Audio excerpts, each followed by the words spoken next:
I believe that I could add to the body of knowledge that is nursing practice.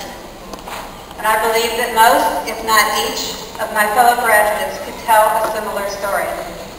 So tonight, I submit to you, my colleagues, the proposition that we each have a unique and necessary responsibility to create for others what we have experienced ourselves, to create in others an awareness, a yearning, and an opportunity to seek and to experience those things which we do not yet know.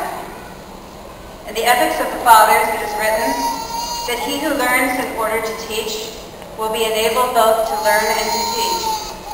He who learns in order to practice will be enabled to learn, to teach, to observe, and to practice.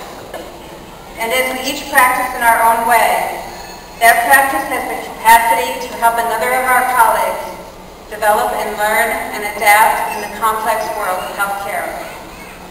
Those of you who are brand new nurses may not think this is the case, but I know that it is true, as I've had the privilege of working with several hundred newly graduated nurses who in 6 months' time were helping their more experienced colleagues learn about the currently available evidence and implement improvements to the care provided to their patients and families.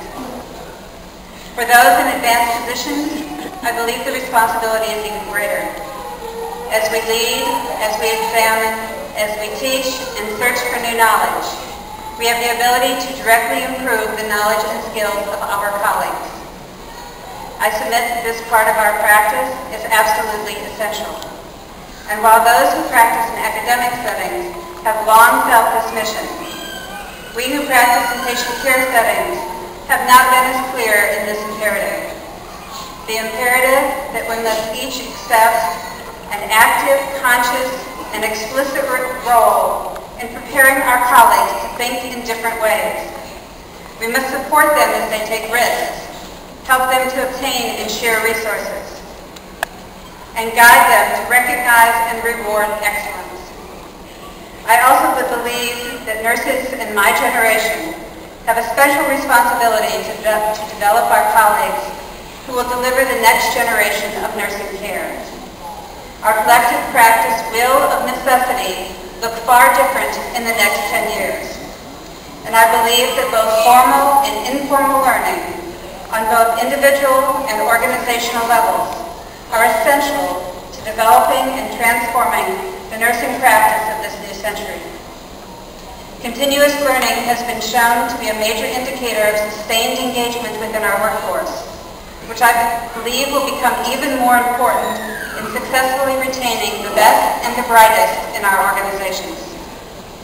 There is a common saying that a candle loses nothing by lighting another. I urge each of us graduating tonight to consciously choose during this next year and throughout our lives to share our new knowledge, to pass on the light that we have each received by encouraging and rewarding the spirit of lifelong learning that has helped each of us become successful tonight. Thank you.